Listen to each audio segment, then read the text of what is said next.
sindūrāruṇa vigrahāṁ trinayanāṁ māṇikyamauli sphurat tārā nāyaka śekharāṁ smitamukhī māpīna vakṣoruhām pāṇibhyāmalipūrṇa ratna caṣakaṁ raktotpalaṁ bibhratīṁ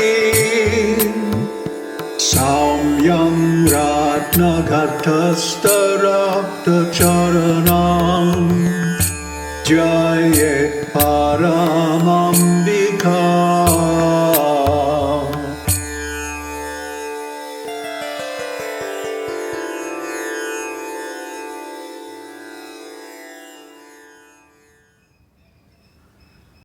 Namaste.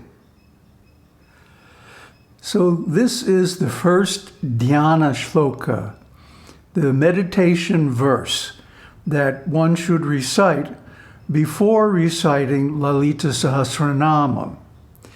And the idea here is to fix her form in one's mind. Not only her form, but her nature, her being, so that when reciting her 1,000 names, one is aware of her nature, her exalted being and compassion. So let's look at the translation.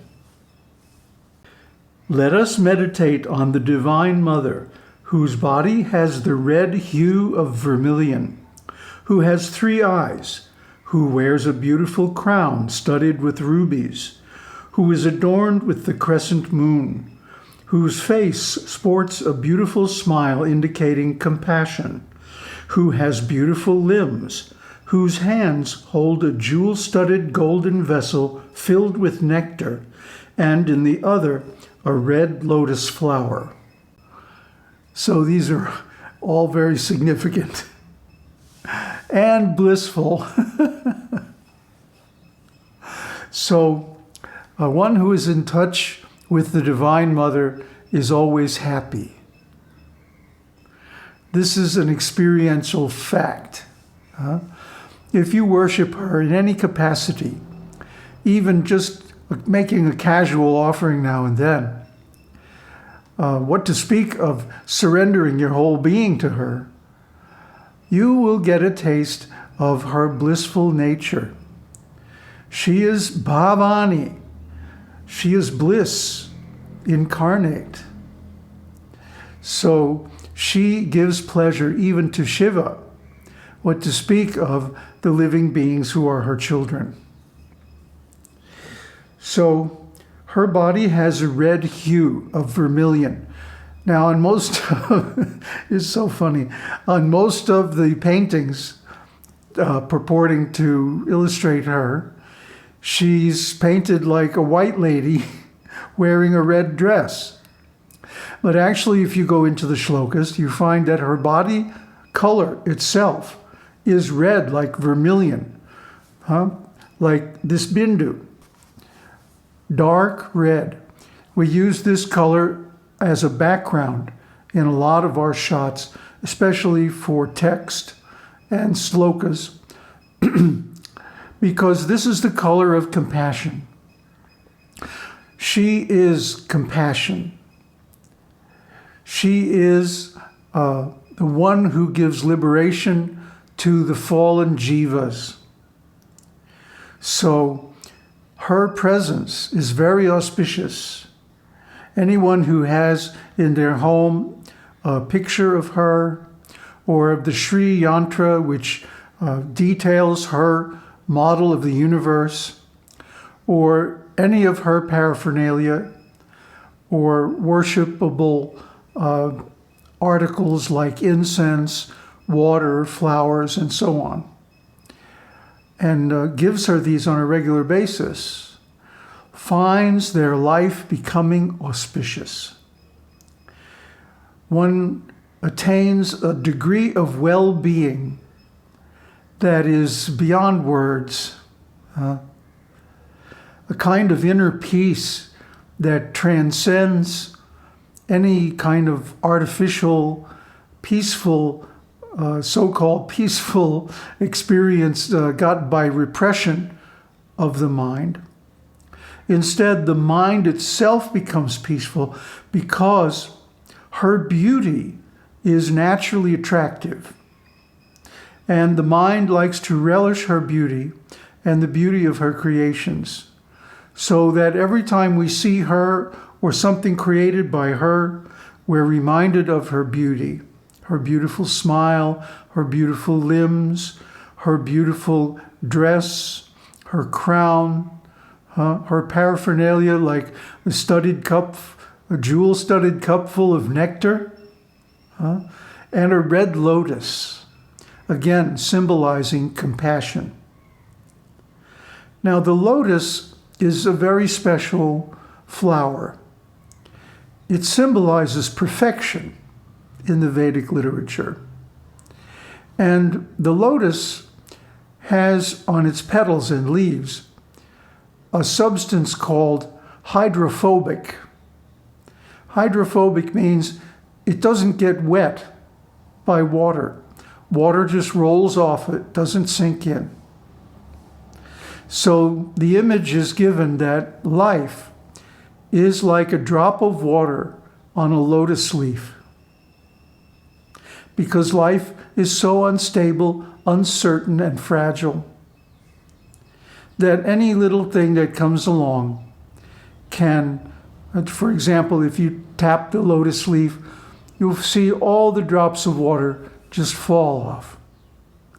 So in the morning dew settles on the lotus and there are droplets all over it. So either a breeze is going to come up and ruffle these lotus petals and the water will fall off, or the sun will come up and dry them by evaporation. So either way, those drops of water are doomed. They're a very transient phenomenon. And so is life. Life is here today, gone tomorrow. And you never know when your time is up. So therefore, it makes sense to utilize this transient existence for the purpose of self-realization, to make as much spiritual progress as possible. And she is the path. One of her names is Kuleshwari, and that breaks down into Kula. Kula means the home, or the path, the yogic path. And Ishwara means controller. The female form is Ishwari. And when the two words combine, it becomes Kuleshwari. That's called Sandhi in Sanskrit, when two words combine into a compound. So in other words, she is our real home, the path that leads to enlightenment, to self-realization, to liberation, and every step of which is filled with joy and bliss. I mean, it's just unbelievable, really, in the beginning. After a while, you kind of get used to it and you learn to expect it. But the bliss of her mercy, of her blessings, of her compassion is just incomparable. You know, Shiva is very renounced. He's very detached. He's really indifferent to all the pains and pleasures of the world. And so, although he very easily gives boons, blessings, he's known as Ashutosh. He will give the blessing in such a way that it causes one eventually to give it up. For example, one demon called Banasura came to Shiva and said, "Give me the boon." Banasura had 100 arms. He was a really good fighter, also by means of Shiva's boons. But he said, "Shiva, give me a boon that whoever I touch on their head will explode. These are typical things the demons ask for. So Shiva says, all right, yeah, sure, okay. But then Banasura started chasing Lord Shiva because he wanted to test it on him. So Shiva had to deceive Banasura. He went to Vishnu, and Vishnu assumed his dwarf form, looked like a little boy, and said to Banasura, you know, that Lord Shiva is very tricky. Maybe he gave you that boon, and maybe he didn't. So you ought to test it by touching your own head. So, of course, the boon is good. So when Banasura touched his own head, it exploded, and that was the end of him. So Shiva can be a little tricky, even when he gives blessings. But Shakti is not like that. Lalita means a beautiful, playful young woman. She's playful, and sometimes she can seem arbitrary.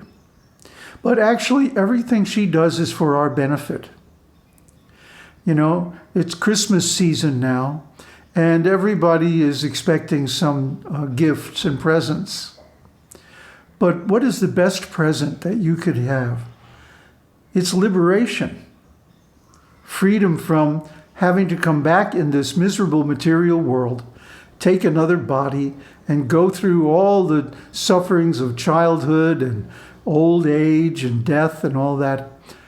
So she can give this liberation very easily.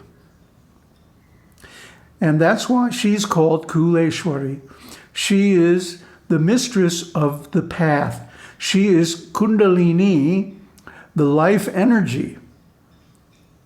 So life energy, of course, is the very means by which we can attain liberation. But people misunderstand this Kundalini and think that they have to force the energy to rise, not realizing that her very nature is to rise. But because of our attachments and our ego identifications with the body, we block her rising. And so all the struggles that people talk about in Kundalini Yoga are actually them fighting against themselves because they're attached in three main places. These are called knots, granthi. The Brahma granthi is between the solar plexus and the heart. The Vishnu granthi is between the throat chakra and the third eye chakra. And finally, the Rudra granthi is between the Ajna chakra, the third eye, and the Sahasrara at the top of the head. These are knots or identifications of the being with the body and the mind. So when we dissolve these knots, or rather when she dissolves these knots, due to our worship of her and our meditation on her, then very easily the Kundalini rises, effortlessly, without any discomfort or problems, and she can unite with Shiva in the Sahasrara, and at that moment we experience the full enlightenment. So she is who we should meditate on, in the beginning of meditation especially. In the beginning, we cannot attain good concentration. So Shastras give an image of the Divine Mother as a beautiful young woman. Everybody likes a beautiful young woman. So the mind very easily concentrates on her form and her nature, her different activities and qualities. But once one realizes her as she is, her real nature is formless. Just like a mirror. If you ask, what color does a mirror have? What color is a mirror? Well, the answer is, it takes on the color of whatever you put in front of it. If you put a white cloth in front of it, it becomes white. If you put a red cloth, it becomes red. So in the same way, consciousness takes on the qualities of whatever is its object. Therefore, when we meditate on her, our mind, our consciousness, takes on her qualities and begins to become saturated with compassion. And of course, this is the best way to attain bliss and happiness, because compassion is the balm that heals all pain. Aum Tat Sat. Aum Shakti Aum.